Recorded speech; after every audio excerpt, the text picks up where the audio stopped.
अपने पति राजा रघुवंशी की शिलांग में हत्या करने के बाद सोनम रघुवंशी 14 दिनों तक इंदौर में रही।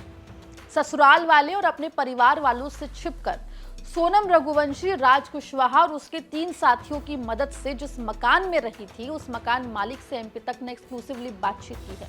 उन्होंने बताया है कि आखिर वो कौन था जिसकी सहायता से सोनम रघुवंशी 14 दिन तक इंदौर पुलिस से छिपने में कामयाब रही। विस्तार से आपको इस रिपोर्ट में हम बताएंगे। नमस्कार, आप देख रहे हैं एमपी तक और मैं हूं आपके साथ आकांक्षा ठाकुर। दर्शकों को बता दें कि मध्य प्रदेश के इंदौर के रहने वाले राजा रघुवंशी की हत्या शिलांग में उनकी पत्नी और उसके साथियों के द्वारा कर दी गई। राजा रघुवंशी और सोनम रघुवंशी दोनों हनीमून मनाने के लिए शिलांग पहुंचे थे, जहां पर राजा की हत्या हो गई। 23 मई से राजा और सोनम लापता थे। परिवार वालों ने इसकी शिकायत पुलिस में दर्ज कराई, जिसके बाद सर्च ऑपरेशन शुरू हुआ। 2 जून को राजा की लाश मिली। सोनम लगातार लापता थी। सवाल यह था कि सोनम कहां गई।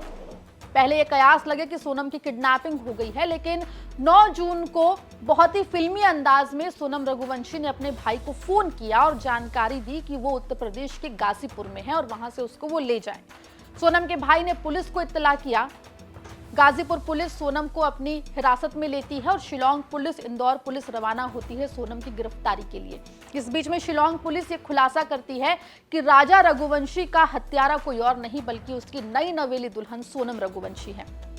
फिर सवाल उठा कि 23 मई जिस दिन से राजा रघुवंशी, सोनम रघुवंशी गायब हुए थे, तब से लेकर 9 जून तक आखिर सोनम रघुवंशी कहां थी।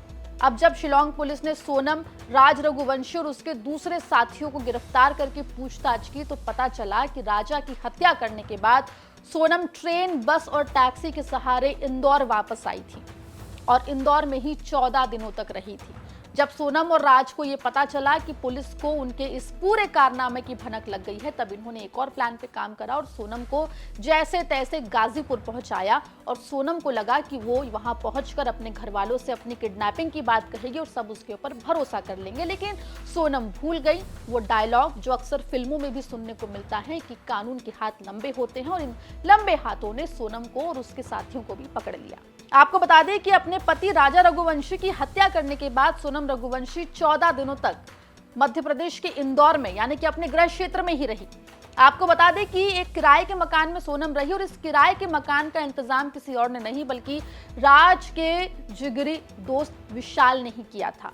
इस मकान के मालिक ने क्या कुछ कहा है, एक बार सुनिए। इसमें इन्वॉल्वमेंट नहीं रहता है, क्योंकि जब अपन किराए पे दे देते हैं तो अपना क्या होता है कि अगले महीने किराए के लिए अपन फोन करते हैं कि भैया किराया। और इसके अलावा जो कुछ लोग, आपका सवाल है कि सोनम को देखा कौन सा साथ में, अपन को उसके बारे में कुछ आइडिया नहीं, क्योंकि विशाल सिंह चौहान के साथ एक लड़का था, अंधेरे का समय था, तो शक्ल दिख नहीं रही थी। विशाल सिंह चौहान को मैं इसलिए पहचानता हूँ कि उसने मेरे से बात करी तो शक्ल बहुत क्लोज थी, तो मैं पहचान पा रहा हूँ कि हाँ वो शायद विशाल सिंह चौहान ही था। कौन सी गाड़ी? तो क्या कितने समय के 2 व्हीलर थी उनके पास। और उसके साथ कोई कितने लोग आए थे? अकेला था, एक लड़का साथ में आया था। कौन सा फ्लैट? अच्छा, फ्लैट नंबर जीवन है, जीवन नीचे वाला ही। अच्छा, बाद में क्या उसके साथ कोई और भी आया विशाल साथ? कोई लड़की, लड़का, कोई और? वही मैंने आपको बताया, देखो एक बार अपन किराए पे दे देते हैं तो हम उनके लाइफ में, जैसे आज मैं आपको किराए पे दूंगा, आपने किराए पे ले लिया, एग्रीमेंट करा लिया, वेरिफिकेशन करा लिया, अब आपके घर पे आपके परिजन आ रहे हैं, माता पिता आ रहे हैं, भाई बहन आ रहे हैं, दोस्त आ रहे हैं, इसमें हम आपको नहीं टोकते कि कौन आ रहा है, क्योंकि आपने संपत्ति आपने ले ली है, आप उसका रेंट भर चुके हो, आपका डिपॉजिट भी है हमारे पास, पुलिस वेरिफिकेशन है, एग्रीमेंट है, तो हम आपको नहीं टोकते कि कौन आ रहा है कौन जा रहा है। वो तस्वीर देखिए, क्या वही है? हाँ, यही लड़का था, ये इसका नाम ही है विशाल सिंह चौहान। इसमें मैं मिला हूँ, इसको अपने ही आधार कार्ड पे, इसी के आधार कार्ड पे। आपको बता दें कि सोनम रघुवंशी अपने पति राजा की हत्या करने के बाद सिलीगुड़ी और पटना के रास्ते इंदौर वापस आई थी। यहाँ वो 14 दिन तक इस किराए के मकान में रही और किसी को भनक तक नहीं लगी कि सोनम रघुवंशी, वो मासूम चेहरा जिसके शादी की फोटोज और वीडियो सोशल मीडिया पर वायरल हैं, वो अपने पति की हत्यारन हो सकती है। मकान मालिक तक को इस बात का अंदाजा नहीं था।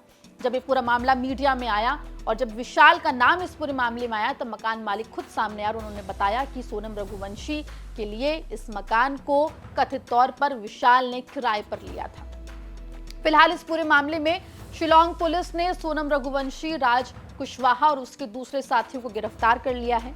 शिलांग पुलिस के मुताबिक राजा रघुवंशी की हत्या में मास्टरमाइंड कोई और नहीं बल्कि राज कुशवाहा है।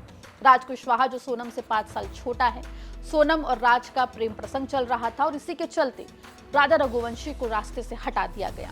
इतना ही नहीं, आपको बता दें कि इस पूरे मर्डर केस की प्लानिंग सोनम और राजा की शादी के 11 दिन पहले ही कर ली गई थी और गुवाहाटी से लेकर शिलोंग तक 4 बार राजा रघुवंशी को मारने की कोशिश की गई। आखिरकार 23 मई को राजा रघुवंशी को सोनम और उसके साथियों ने मिलकर मौत के घाट उतार दिया और अब सोनम और उसके साथी पुलिस की गिरफ्त में है और इस पूरे मामले में फिलहाल पुलिस और पूछताछ कर रही है। माना जा रहा है कि आगे चलने वाली और पूछताछ के साथ इस मामले में कई और नए राज खुल सकते हैं। मामले में जो भी अपडेट होगा एमपी तक आप तक लेकर आएगा। खबर आप तक पहुंचाइए इंदौर से सहयोगी धर्मेंद्र कुमार शर्मा ने। मध्य प्रदेश जुड़ी तमाम खबरों के लिए बने रहिए एमपी तक के साथ।